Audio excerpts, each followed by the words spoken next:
Ahoy there, my hearty. I welcome you to another Confusion Quickie. Today I want to talk about something technical. Well, I know. But to sweeten it up a little bit, I thought I'd show you how to use it in a creative way. Domain of definition, abbreviated as DoD, is something that can significantly speed up your renderings. Okay, and what I mean by that, I'm gonna show you right now. So come closer, man, and let's dive right into it.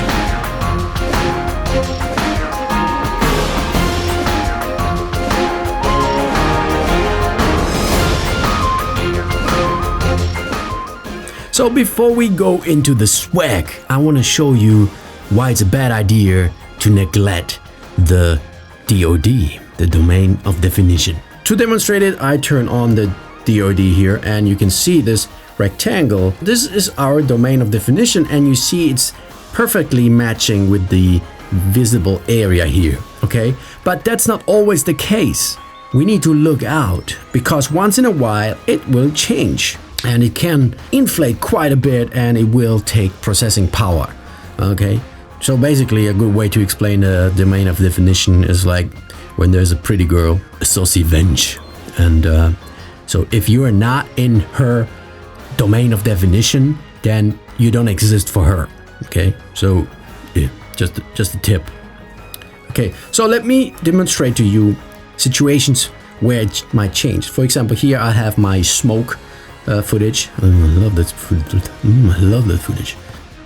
So you see here also perfectly matching, but as soon as I transform it down, you can see that the domain of definition is also transforming down. And now this is not a bad thing. Okay, it's not like minus values that you should avoid like scum. No. This is actually a good thing, because here Fusion is only processing what's in there. Okay, so it can be a good thing. So don't get in there, slap in the set domain and do this. No, you don't want to do that. Okay, because now Fusion is processing the whole thing, despite only having this area here. Okay. Okay. So if I continue, now this will look like crap because I'm not done yet.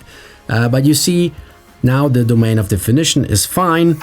And here is also fine. What I'm talking, it's not fine. Let me delete this one. So you see here the domain of definition gets bigger at the top and at the bottom. And now this is not a bad thing again. But the thing is that if I would continue now with all these tools here, it will basically get worse and worse. For example, this mask here now is set to frame. By default, it's set to none. And look what happens. Look how big the DoD is. Now, that's quite big. I mean, it's almost like the double size that Fusion has to handle here. You might wonder, right? Because the rectangle goes only to here, and why is it so big? Now, well, that's because the rectangle here has soft edge, a pretty strong one. So if I bring this down, you see. Okay. But to avoid that, especially with mask, just swing over to the image, tap and click frame, and it will keep it inside the visible area. This domain of definition that you see here, the bigger one, is because of what happens before the mask here, right? So for example, here, let's say here everything is fine. So with this one, we get this issue, and I could put in a set domain in here. And let's see what happens. You see here I put a set domain in front of the variable, 3 of them actually. So without the set domain, we get this, and with the set domain, it changes. Okay, so this is very important that you try out when it matters and when it doesn't matter.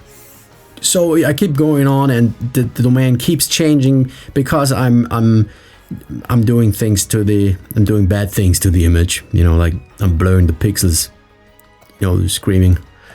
Okay, so that's basically just a tip to not neglect the domain of definition. It's important.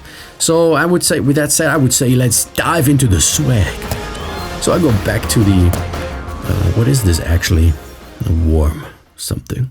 So let's say we want to create a mask that we can use to put smoke only on the top of this line.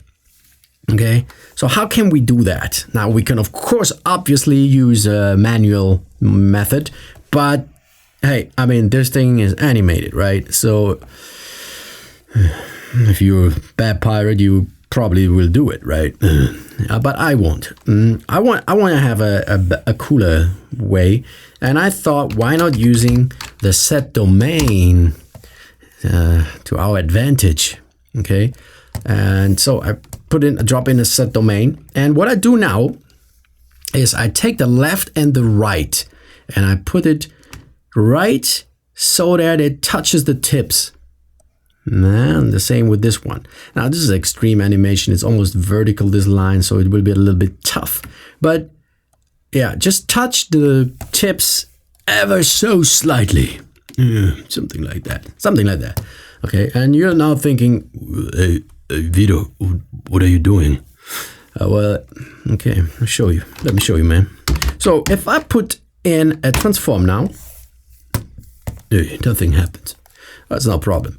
But what if we tell the transform node to take those pixels that overlap with the domain and tell them here on the edges to duplicate those pixels? Who knows? Who knows? I know. Okay, I click it. Bang! Look at this. Okay, it extends or stretches the pixels outwards towards the borders. That's pretty cool. And what do we do with that now? I'll show you. I drop in the wand tool. In German pronunciation, this sounds like Wand, and it means wall. And actually, wall makes, in my opinion, more sense because this is like a wall, right? And everything that is behind the wall gets this mask. Okay, so what did you just see what happened? So I blur the mask a little bit, and you see it also changes the domain. It inflates the domain.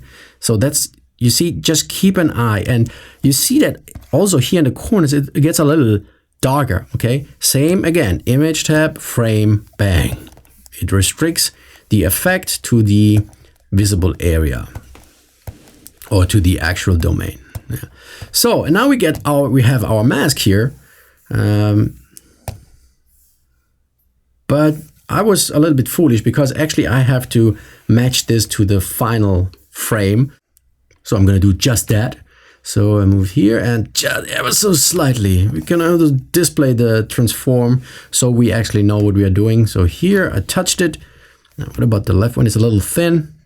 That's not bad. Okay, so and now the problem is that this thing is animated, and as soon as the line tip doesn't touch the domain, it will not create or not extend the lines, the pixels. So we need to do a little hand job here. So I arm these left and right sliders. For animation, I go to the first frame where... Oh, what happened here? Where our worm, well, yeah, line pops out, and I have to readjust this. So I'm gonna take the right one, and now, well, it's very tiny, but maybe something about this to show the transform, and bang. Now you see I have two keys, one here and one here. Now I want to animate this over the whole range, and I, even in 3D, when I animate characters or whatever, I always like this method when I have to do this random keys here. I don't want to just go in here, make a key here, make another one in here and here, and totally random. So I go into the middle of those two keys, and I will readjust the domain the first one should be fine, doesn't move so bad. And then I go into those 2 frames, in between of those, in the center of those 2 frames, and I readjust that. Something like this. And then I go into in between those 2 frames and I readjust that. And so on and so on. Always in between. It doesn't really matter. I mean, it's just, you know, it's just something I prefer. It's not a special trick or something that makes your work better. I just like to do this, you know. So and now let's check how good we are here. So here's good. Oh, here we have an ease in, so that's why it gets a little. Also, we have this steep line, so we need to do a little, fixing. So something like this. Doesn't have to be always very thin line. So in between here, something like this. Well, it's huge, but it doesn't matter. And then let's see. Just make sure you don't lose it. You don't lose it. Something like this is fine. And here's a little. It's okay. And it's okay. It's okay.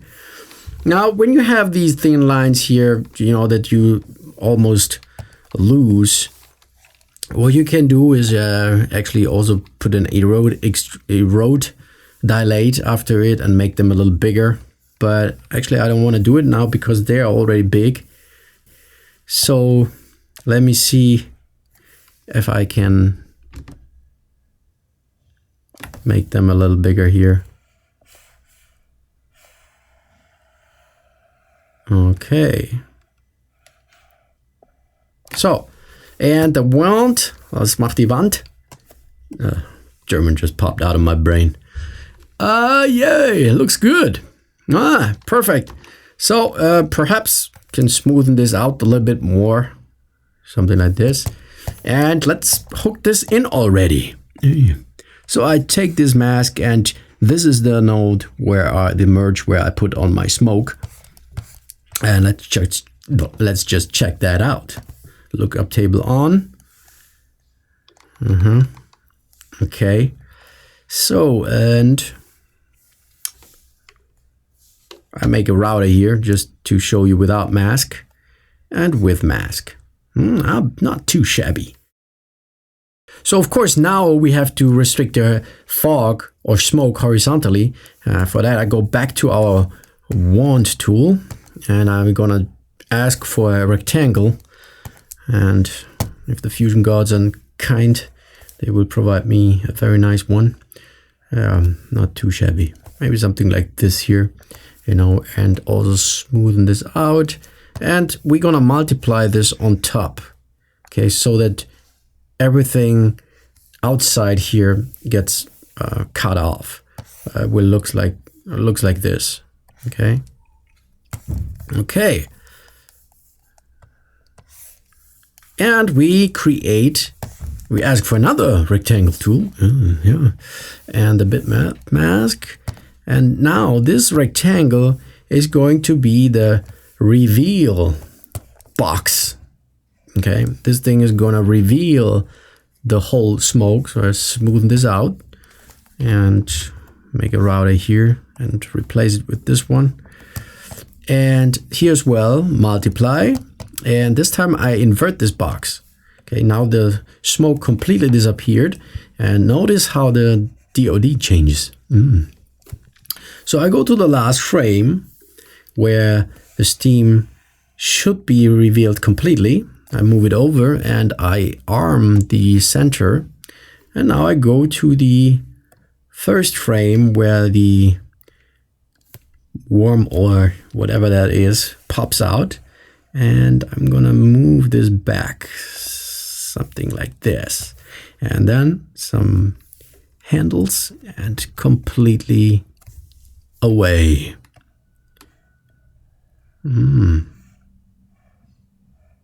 Okay, then again I go to the center and I readjust this rectangle.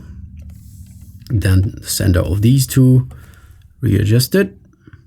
Center of these two And just like that. Just like that. One more here.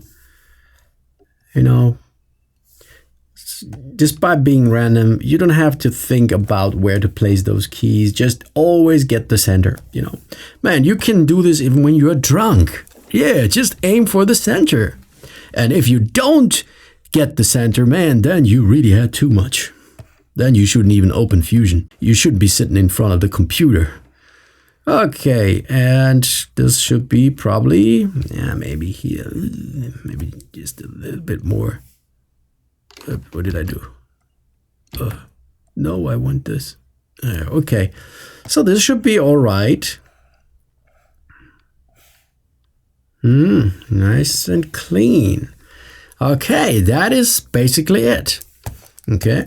So one thing I want to take care of, I mean, just look, man, just look at the domain of definition. This thing grows and grows and keeps growing. If you're one of them pirates who never ever used this button here, then you're probably totally surprised now about what is happening outside the visible area. Okay, again, to avoid this, because this is all performance here. Now, it might be not much performance, but it depends what you're doing with it. Especially if you're working, imagine you're working in 4K. Imagine this region was 4K, then this, oh, crazy, man. Okay, to avoid this, again, simply in the mask, swing over to the image tab and hit the frame. And the same here, frame. And you should be all set. Yeah, it's pretty cool, huh? Okay, so now this method works very nicely, and you can actually also just use the very same construction for the purple pink line, or you know, and as long as the horizontal animation doesn't change, I mean the start and the end point, it doesn't matter how it changes vertically, as long as the tip and the end stay at the same position. You don't have to even readjust stuff. Okay, let me prove it to you. So I'm just copy this whole construction over. Yeah, and I'm gonna use the second line, put this over here. Okay, it's very thin, right? So let's see what you see. Yeah, let's see. We see. Yeah. So that's because the lines are pretty thin. So one thing I can do here is I put in an erode and crank up the thickness a little bit, quite a bit. You can also do a alpha divide and take away the alpha so it gets a little stronger. But the main thing will probably be, actually it worked. Additionally, if you have encountered problems here, you can just bring down the range, soft and range, yeah, and it will also give you better results, cleaner results. And I hooked this into the second merge here, which brings in a second version of the smoke, which I tinted a little bit purplish. Yeah, blue and purple and pink, just, yeah, looks retro. Yeah, so you see, in a matter of seconds I could just use it for the other line as well. It's the very same principle. Okay guys, that was it. Of course there are like other ways how you could create that mask, but I just wanted to show you how you can use the somewhat technical thing for creative purposes. My name is Vito. I'll see you soon. Until then, enjoy what you do.